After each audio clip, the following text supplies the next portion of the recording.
Hello everyone. I want to talk about something that's been troubling me.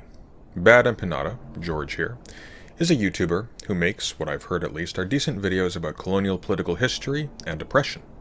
He is also a prolific liar who will make things up out of thin air in order to aggravate and harass not right-wing people, not pro-Israel shills, not pro-imperialists, but other left-wing creators in order to leech off their clout. For example, he has referred to multiple very pro-Palestine creators like Hassan Piker as quote-unquote Zionists, all because they criticized some thoughtless thing that he said in public, and when he finally has a chance to confront them in public, he is suddenly meek and mild and polite, like all of it was a joke. You can see here him even referring to myself as a Zionist, even claiming that I think military intervention and sanctions against Israel would constitute a genocide, when in fact these are all things I strongly advocate for. I highly endorse sanctions against Israel, although military intervention seems extremely unlikely. I'm not sure which country Bad Empanada thinks is inclined and or able to make Israel stop its genocide through military force, but I sincerely hope he finds one. Now, as far as I'm concerned, all this is mere annoyance and ultimately neither here nor there to me, and for anyone who is familiar with Bad Empanada's reputation, I haven't shown you anything new. George is known for slandering people in order to drum up attention or to harass other left-wing channels that he sees as competition. But despite this, it seems to have generally been accepted on faith, at least by most leftist viewers that I've spoken to, that Bad Empanada, underneath, really is well-informed and serious, and that, despite the clown show on the surface, he really does produce good documentary work. The problem is that I'm increasingly finding cause to doubt that. I'm increasingly seeing cases where Bad Empanada will just nakedly make things up or say things that are blatantly untrue, not just about other content creators where it doesn't really matter, but about facts. Take this one for example. Here you can see Bad Empanada claiming that the term Gazans is used in the exact same way as quote-unquote the blacks, sort of like how a racist would refer to the blacks, or how a callous liberal who thinks they don't see in color would say, the blacks, and that if you see someone saying, Gazans, you already know what they are, presumably racists against Palestinians. So, according to George, if you see someone refer to Gazans in a sentence, that means they are anti-Palestinian and pro-genocide. You will notice that he provides no source or example for this claim, and that's because it's bullshit. I think it's pretty obvious that it's bullshit, but for anyone for whom it's not obvious, to illustrate how bullshit this is, let's take the example of Professor Rashid Khalidi. Rashid Khalidi is a prolific Palestinian-American activist, historian, and prolific author of books and articles condemning the Israeli apartheid state, which he refers to in those terms. For example, his book, The 100 Years' War in Palestine, is a wonderful, popular introduction to the history of the Israel-Palestine conflict. He is also the great-great-great-nephew of Yusuf Dia al-Khalidi, the last mayor of Jerusalem under the Ottomans, whose famous correspondence with the father of Zionism, Theodor Herzl, is featured in virtually every good history of Palestine that you can find. In his earlier book, The Iron Cage, the study of the Palestinian struggle for statehood, Rashid Khalidi refers to Palestinians from the two occupied territories, Gaza and the West Bank, like so. Quote, those in the three areas under occupation are hermetically sealed off from one another by Israel. Each of these four groups, those with Israeli citizenship, 250,000 Arab Jerusalemites who since the 1967 annexation of East Jerusalem are quote-unquote permanent residents but not citizens of Israel, 2 million plus West Bankers, and over 1.3 million Gazans is subject to a different legal framework. The West Bankers and the Gazans face stringent movement restrictions. Unquote. Now, why does Professor Khalidi say Gazans? It's not because he's anti-Palestinian. Professor Khalidi uses the term Gazans to specify the Palestinians of Gaza from those in the West Bank. These are two distinct territories that have different governments, different economies, they're geographically insulated from each other, and they're targeted by Israeli settlement in different ways. It's the same as how we would call someone from Texas Texan, someone from Ohio Ohioan, or someone from Victoria Victorian. It's important to specify what region the people we're talking about are from, because that's an essential part of explaining what their situation is. But Bad Empanada is essentially claiming that this Palestinian activist, who has worked tirelessly on behalf of his people for multiple of Bad Empanada's lifetimes, whose own familial home was stolen by the Israeli occupation, is racist against his own people because he distinguishes between the populations of two different territories that face different specific issues. Bad Empanada isn't just demonstrating incredible dishonesty and stupidity here, he is actively being malicious towards pro-Palestinians, also that he can get attention for himself as, what, more radical? He's a guy on YouTube. He doesn't do anything.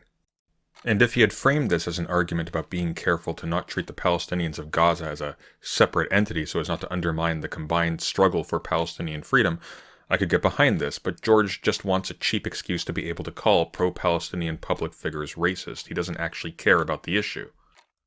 But it gets worse. Let's zoom out a bit. Let's consider something a lot more important than some unfair mischaracterizations of language use or some petty slander against some public figure somewhere. You see, recently, two very brave Israeli scholars, Shai and Tamir Sorek, have made a desperate attempt to expose the deep genocidal sickness in Israeli culture to the world, and they did this by means of a recent poll published by the Israeli newspaper Haaretz in Hebrew, surveying over 1,000 Israeli citizens concerning their attitudes toward various kinds of what sane people would recognize as the genocide, not just of the Palestinians of Gaza, and even Arabs with Israeli citizenship. The results of this poll are disturbing. They indicate that no less than 82% of Israelis, when asked if they would like the Palestinians in Gaza to be collectively removed, purged from the territory, answered yes. When asked if they would like to deport Israeli citizens who are Arabs, 66% answered yes. Most horrifically of all, when asked if they would like every Palestinian in Gaza to be killed in the manner that the Israelites killed the people of Jericho in the Bible, meaning every man, woman, and child slaughtered, 47%, almost half, answered yes. The upshot is that Israel is not only engaged in a naked act of genocide motivated by a combined lust for land and a cruel hatred of its Palestinian victims, the Israeli people are overwhelmingly and enthusiastically in favor of it. And not just of the genocide of the Palestinians, but also of the expulsion of non-Jewish citizens. Now, for a serious person, this raises the question of why.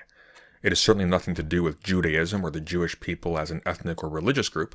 In fact, one of the authors of this study, Shai, has written an immensely insightful book entitled Dear Palestine, A Social History of the 1948 War, in which he goes in-depth into such problems for the Zionist war machine as the issue of bringing in foreign Jews to help fight its wars, since the Jews from America, for example, were often anti-militaristic and very much not genuinely Zionist. The solution for this was found in an extensive indoctrination in Hasbara. This also explains why when you cut out those ages over 40 from the results, the percentage of those who want all Gazans killed jumps from 47% to a somehow even more appalling 58%. You see, Israel is a colonial state built upon the theft of land and the displacement of native peoples. And even as far back as the initial colonization of the Americas by the Spanish and the British, Westerners knew this was wrong. And it prompted huge debates. Yet, even before this most recent massacre of the Palestinian people Israel has been conducting since October 2023, its arrogant and hostile attitude toward the native Arab inhabitants, the million small and not so small humiliations and abuses it inflicts upon them daily, and the economic devastation it has wrought upon their societies, and the deliberate efforts by Israel to make sure that only violent organizations like Hamas can succeed in Palestinian politics, providing an always present pretext for invading and stealing Palestinian land, should make it all too obvious to anyone why extremism has been able to dominate in Gaza, a population that before the war didn't even favor Hamas. And that to blame the Palestinians, a people who have been left with nothing, who have had everything taken from them for the present state of affairs, is absolutely insane. It should be obvious to those living in Israel why this is happening and why it is solely the Israeli state's fault. So why isn't it obvious? And the answer is exactly what the authors of this study are experts in. Propaganda. You see, the authors of this piece do something very clever. Israel is often called by its defenders the only democracy in the Middle East, with its Islamic neighbors cast as barbarian, hate-filled theocrats. And so, before giving their findings, the authors begin with an extensive preamble which explains the fundamentalist religious influences on Israel's genocidal culture, focusing on the powerful Haredi movement explained through the character of Rabbi Yitzhak Ginsburg, which uses religious language and imagery to erase the indigeneity of the Palestinians and to justify their extermination, in terms that echo the radical religious extremism of Iran, Saudi Arabia, even Orthodox Russia, against which the secular state of Israel, the last democracy in the Middle East, is often compared favorably to by shallow Western commentators. Let me quote the authors at length. Quote, "Some see the shock and anxiety that gripped the Israeli public in the wake of the events of October 7th as the only explanation for this radicalization. But it seems that the massacre only unleashed demons that had been nurtured for decades in the media, legal systems, and education. Zionism, besides being a national movement, is also a movement of immigrant settlers seeking to suppress the local population. Immigrant settler societies always encounter violent and brutal resistance from the indigenous group which opposes their settlement. The desire for absolute and permanent security can lead to an operational plan to eliminate the opposing population, and therefore every settlement project has the potential for ethnic cleansing and genocide, as indeed happened in North America in the 17th and 19th centuries, or in Namibia in the early 20th century. The Haredi movement, of which Ginsburg is one of the most prominent leaders of the current generation, offers Israelis a religious cover for erasing Palestinian indigeneity. It provides a language and a plan of action for religious and secular people who sought a solution to the conflict that would not force them to give up the privileges granted by a regime of Jewish supremacy. The use of biblical language to justify war crimes is also not a novelty for Zionism. The Puritan settlers in America, Ireland, and other places seized on the Bible and compared the indigenous populations who opposed them to Amalekites and Canaanites, and accordingly resorted to ethnic cleansing and genocide against them. It is important to clarify, this process is not deterministic. Messianic Zionism does seek to block a process of decolonization in Israel and Palestine, but it does not make it impossible. The opponents of Messianism had several junctures where they could have chosen a different path, but the price was that they would have to reinvent themselves as Israelis. In the absence of a willingness to do so, and to establish an orderly change, the essence of which is the dismantling of the regime of Jewish supremacy and the colonial mechanisms, the door was left open to the impetuous spirit of Ginsburg and his ilk. If there is any chance of stopping the gallop toward a Spartan and outcast society, it lies in the complete rejection of the idea of Jewish supremacy and Judaization, even in the version currently accepted by secular Zionism. The alternative vision to suicidal messianism is a true equal partnership between the river and the sea." Unquote. By the by, according to Bad Empanada, the authors of this poll attributing the genocidal attitude of Israeli society to propaganda makes them crypto-Zionists. Let me show you. What is the Israeli society that people like Zionists say, it doesn't actually have anything wrong with it. There's, Israelis are just poor, misled. I mean, Zionists don't say this, but some people do say this. Some like crypto-Zionists say it. Like, Israelis are poor and misled and, they're just propagandized. It's not that they're actually, in general, bad people with genocidal beliefs. It's rather just that they've been propagandized. Amazing. We are all familiar with how social media algorithms create echo chambers. Combine this with a serious regime of censorship and propaganda in Israel. An analysis of Israeli media from 2024, for example, found that over 35% of Israeli articles were redacted, and you have a situation in which people are misled and misinformed to the point of utter delusion about the situation in Palestine at an incredible scale. Yes, Israeli citizens are callously aloof to the situation of the Palestinian people and what they are doing to them, and this is their fault. They haven't dug deep enough or cared to, but they are helped to be comfortable in this aloofness by a state censorship regime that insulates them almost totally from the reality of what their deeply ill society is doing.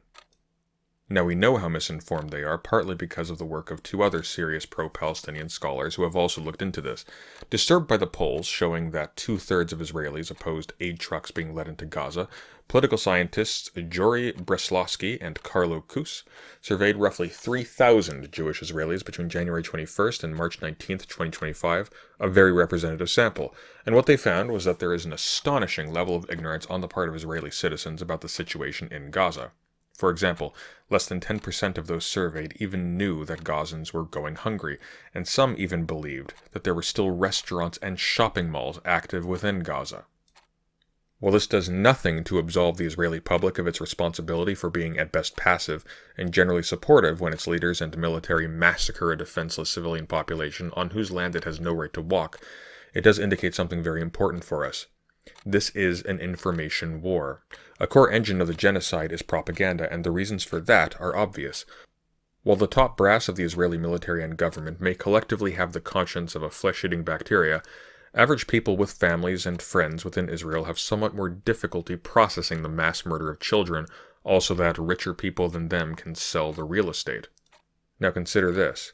The authors of the aforementioned survey tested whether exposure to information about Palestinian children going hungry and being reduced to eating garbage to survive found a 5% change resulted in favor of lifting restrictions on aid for Gaza.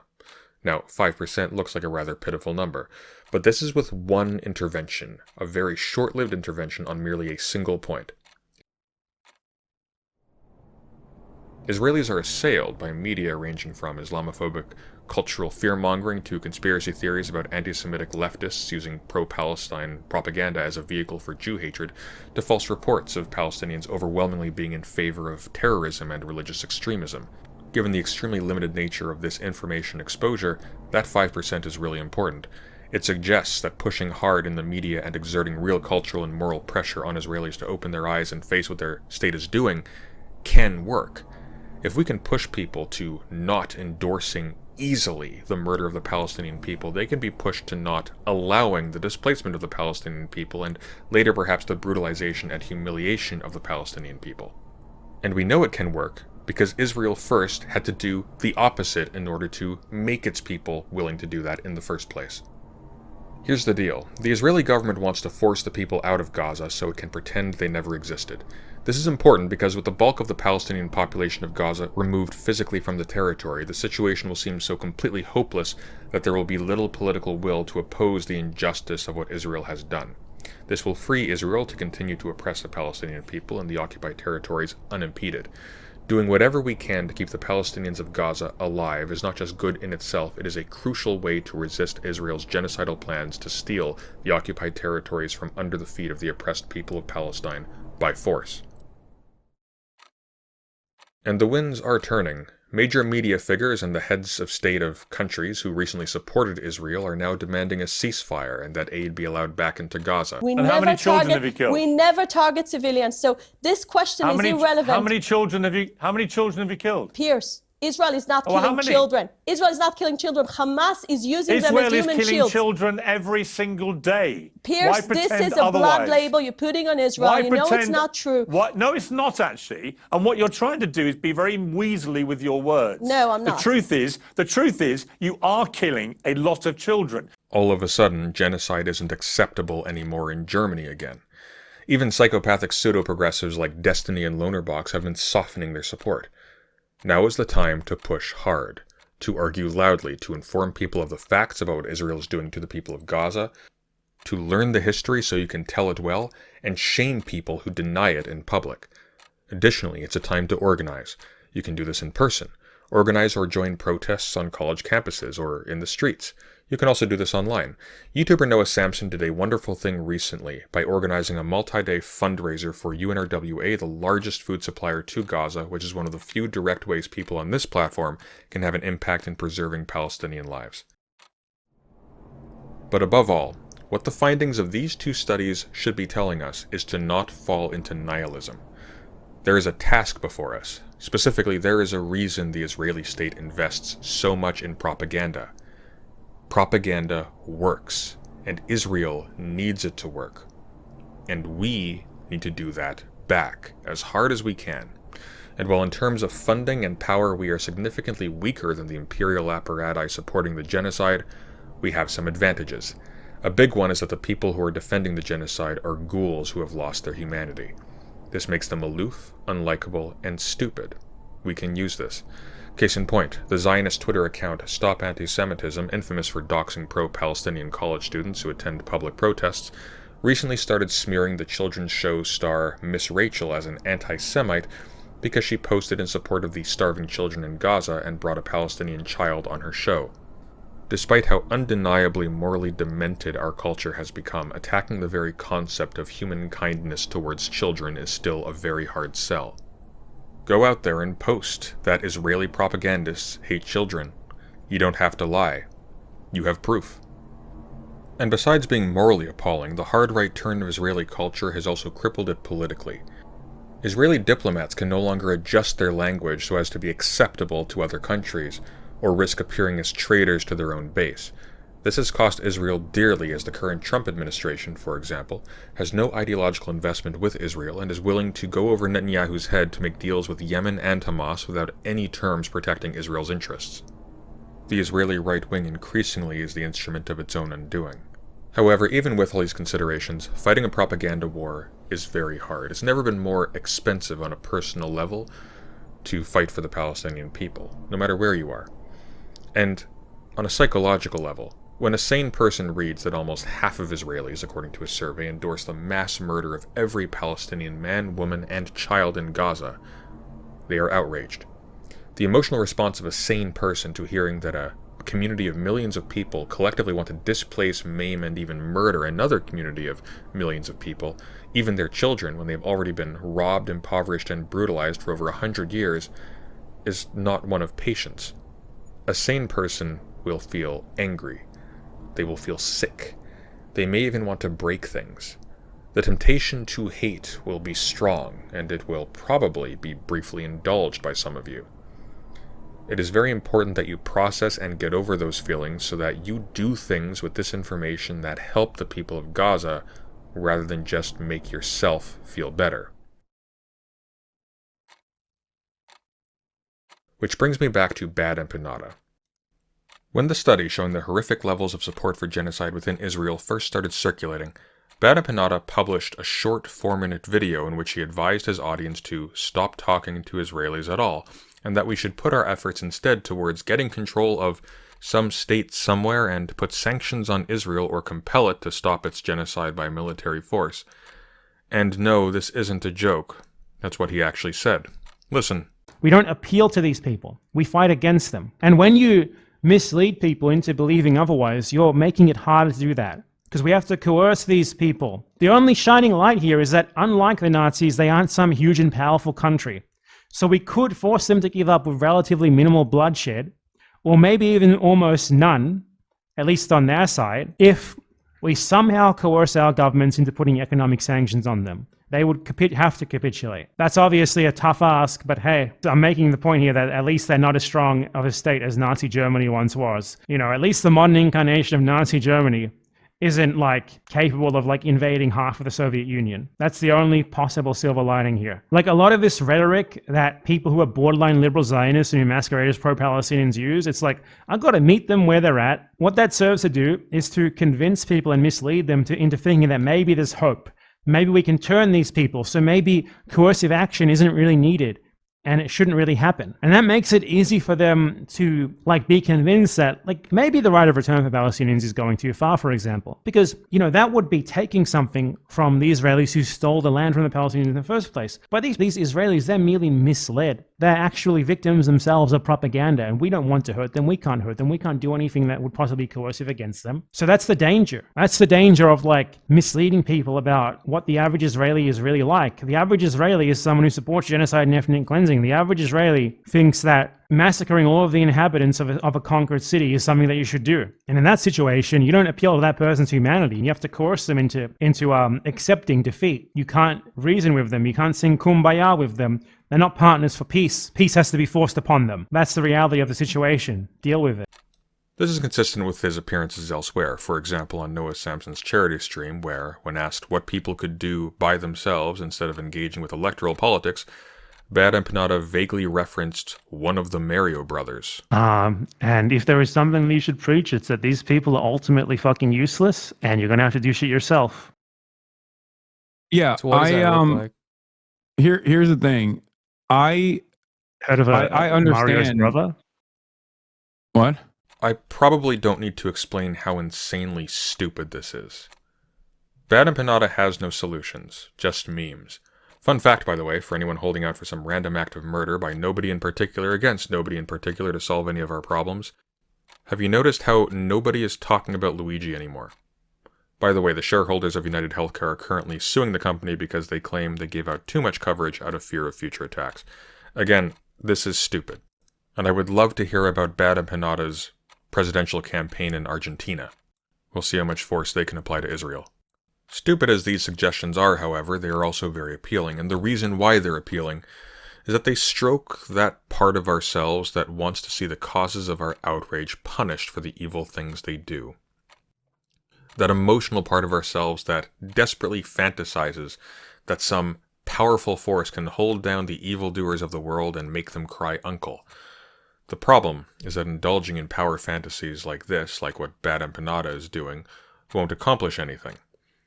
But maybe I've gotten ahead of myself. Stop talking to Israeli people? Doesn't that imply that Bad Empanada's audience was previously engaged in any kind of communication with Israeli people in the first place? Clearly they were not, or at least I've seen no evidence of it.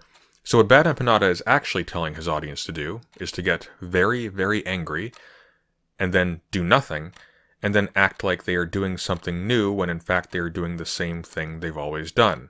Divert money and attention that could be, I don't know, going towards Palestinian aid and genuine agitation against America's complicity in the Gaza genocide and the brutalization of Palestinians in the West Bank. I, for one, would love to hear Bad Empanada's explanation for how everything he does isn't to the direct advantage of Israeli propaganda by taking the anger of his audience and channeling it into an absurd distraction, into somewhere useless, preventing it from becoming anything productive or revolutionary, and instead permanently anchoring it to a 2-minute hate session followed by a request to like, subscribe, and donate to him. I'm being glib, but in all seriousness, what this means is that Bad Empanada is not just extremely dishonest, lazy, and all around deeply unserious in how he uses his influence. I mean, he literally just railed off the results of this study in half of a 4-minute video and gives no sign that he even bothered to read what the authors wrote about it. He is actively harmful to the pro-Palestinian cause by collecting a large pool of people who are energized and motivated to resist what Israel and its Western enablers are doing and neutralizing that energy, directly undermining in his own small way what the authors of these studies, for example, people who are actually serious activists for Palestine, are trying to do. Bad Empanada also suggests that the Haaretz poll was published in Hebrew in order to make it hard to find. So there was a new poll in Hebrew. They always publish this stuff in Hebrew to try to make it hard for people to find. This is incredibly ridiculous, incredibly stupid. Haaretz simply wouldn't have published the article if they didn't want it to be found, but moreover, Haaretz has no inclination to hide it. Haaretz is not a Zionist newspaper, and the authors of this study are prolific critics of Zionism and wrote extensively on the horrors of IDF violence against Palestinians. Bad Empanada once again shows himself completely useless when confronting Zionists, but extremely helpful to Zionists in breaking the morale and unity of people on the pro-Palestinian side and damaging the reputations of pro-Palestinian scholars. To put it simply, if Bad Empanada is not a Zionist psyop, he missed his calling. In conclusion, we need to stop letting disingenuous, lying, frankly parasitic people like Bad Empanada damage the morale and, frankly, the intelligence of pro-Palestinian activism online. Now more than ever, we need to engage, and to engage intelligently and vigilantly. And you, dear viewer, can start now. Start getting involved in things. Find out about local protests and organizations in your area. Volunteer. Start reading and learn how to inform people about what Israel is doing to Gaza and the West Bank. Earlier I mentioned Rashid Khalidi's work. His book, The 100 Years' War on Palestine, is a great place to start. It was written with accessibility in mind. Give it a go if you haven't read anything on the conflict yet. You will be much more informed at the end of it than when you started.